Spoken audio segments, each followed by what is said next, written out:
Agora nós temos uma reunião com o CAFT, uma boa reunião que tem com Bisa, caminha para promover viaja e membro para Aruba, do CAFT também participar, do senhor Marion Agumbero, e nós desejamos hope êxito. Naturalmente, dá outro tempo, agora que nós estamos vira membro, dá tempo que as finanças estão praticamente na ordem, e agora nós precisamos enfocar mais nas finanças públicas, que é duradouro e sostenível para o término largo. Nós temos hobby elogio de CAFT AUE, nanta hobby impressionar que crescimento de nosso turismo na Aruba, e sei a conhecer o crescimento econômico, pois sei nanta hobby satisfeito, não a mencionar assim com vulnerabilidade Aruba te hecho que nós não a diversificar nossa economia suficiente ainda e na interação de sei tá algo que tem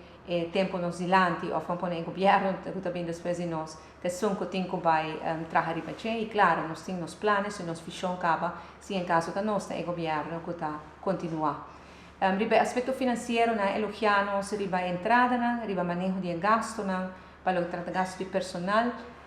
e me serviço para a ter sei com elogio está totalmente contrário na algum ano passado. Nada se algum ponto para adiante com nada de opinião que nós meses para que na che e esse é interesse. Aruba da paga como 3 milhões de florina interesse e se você comparar tem percentagem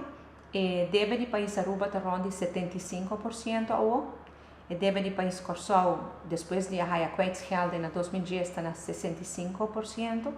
Pero interesse que o Aruba está paga está ongeveer 18% de nossa entrada, sendo que o Corsol está paga apenas 4% de sua entrada. Esse é o bico Corsol na área 2010 a área Kwijtsgeld, saneamento de toda dívida e interesse a bom para toda fiança na quando a depois de sei. Esse é de Holanda na área interesse a bom. Aruba não tinha sei, sobre nós não tinha Rijkswet, nós está essa parte na área 86, Corsol é na 2010.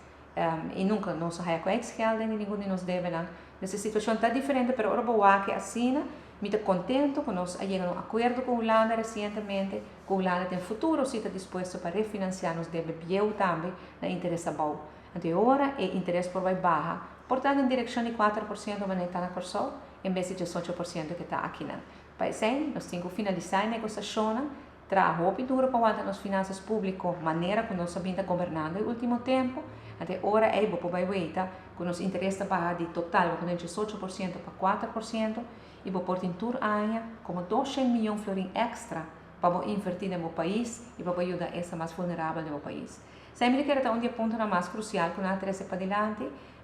enviar mais elogio e me espera que verdade nós podemos lograr de manter o desenvolvimento positivo aqui, o desenvolvimento responsável aqui do terreno financeiro, para sobre a China só para lograr coisas grandes para o país.